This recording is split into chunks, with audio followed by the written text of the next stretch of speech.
देखिए हर खबर यहीं पर, सब्सक्राइब कीजिए TV9 भारतवर्ष। सर मुझे एक चीज बताइए,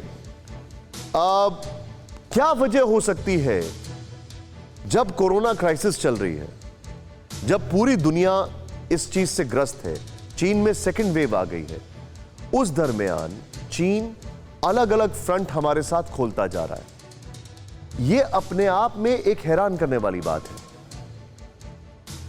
नहीं, मुझे इसमें अच्छी कोई बात नहीं लग रही है। मुझे लग रहा है कि चीन जानबूझकर हर मोर्चे पर एक नया मोर्चा खोल रहा है। भारत के साथ उसने लद्दाख में गलवान घाटी में मुठभेड़ की तैयारी की है, तो ऑस्ट्रेलिया पर एक साइबर आतंकवादी हमला किया है।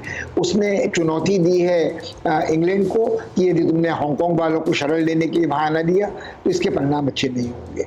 उसने कई बिलियन डॉलर की सहायता किया, लालच दिलाया है हमारे पड़ोसी बांग्लादेश को।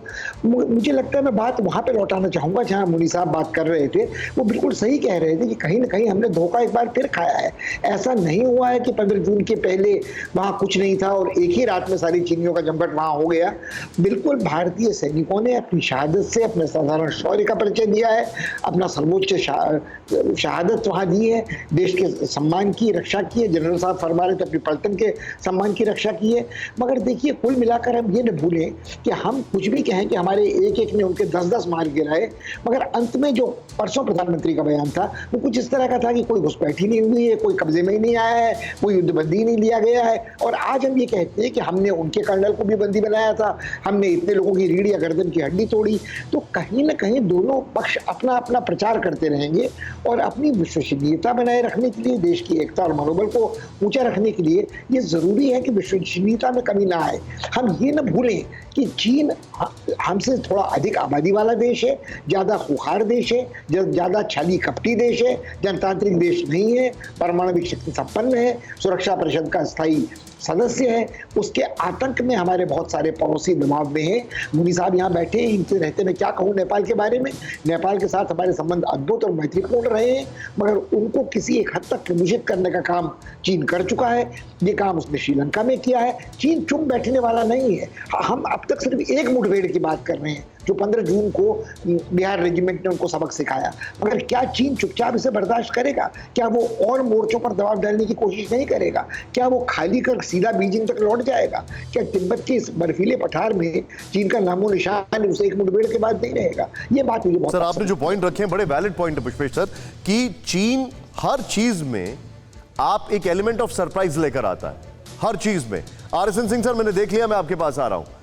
मैं सीधे सुरेंद्र कुमार जी के पास जाऊंगा। सुरेंद्र जी, अभी जो है, अब एलिमेंट ऑफ सरप्राइज है, एडवांटेज किसके पास है अभी की अगर बात की जाए? मैं सीधे सीधे समझना चाहता हूं, क्योंकि डिप्लोमेसी के लिहाज से पूरी दुनिया ऐसा लगता है भारत के पीछे आ रही है। चीन ने हमसे एक फ्रंट खोल रखा है, लेकिन पूरी दुनिया में उसके और भी फ्रंट खुले हुए हैं। अभी हमारी पोजीशन क्या है सर? देखिए, आपके बहुत से प्रवक्ता बोलते रहे हैं, अपना अपना व्यू है। मेरा व्यू है कि इसको आप जो है कॉम्प्रिहेंसिवली देखिए जी। एक तरफ तो ये है कि आप अपनी मिलिट्री को छूट दे रखी, अच्छा किया है, उन्होंने बहादुरी दिखाई, अच्छा किया है, रेनफोर्समेंट कर रहे हैं, उनको आगे जितनी भी सफलता मिलेगी शुभकामना उनके साथ में। उसके साथ साथ चीन के साथ पॉलिटिकल डायलॉग चलता रहेगा, चलता रहना चाहिए। हमारे प्राइम मिनिस्टर शी जिनपिंग से 18 बार मिल चुके हैं, साबरमती फ्रंट में, वुहान में, महाबलीपुरम मिले।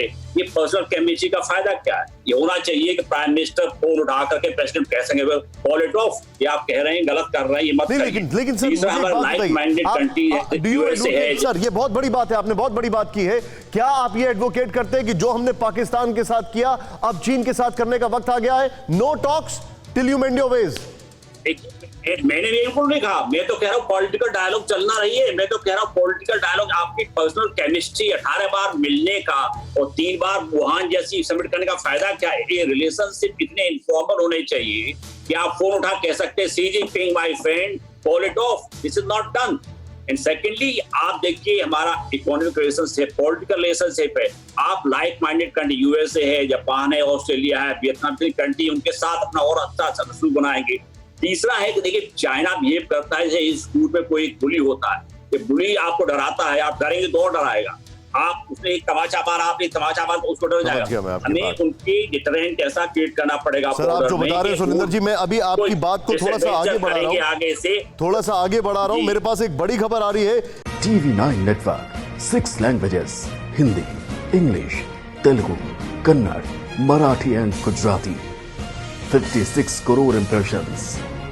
India's #1 news network. TV9 Network.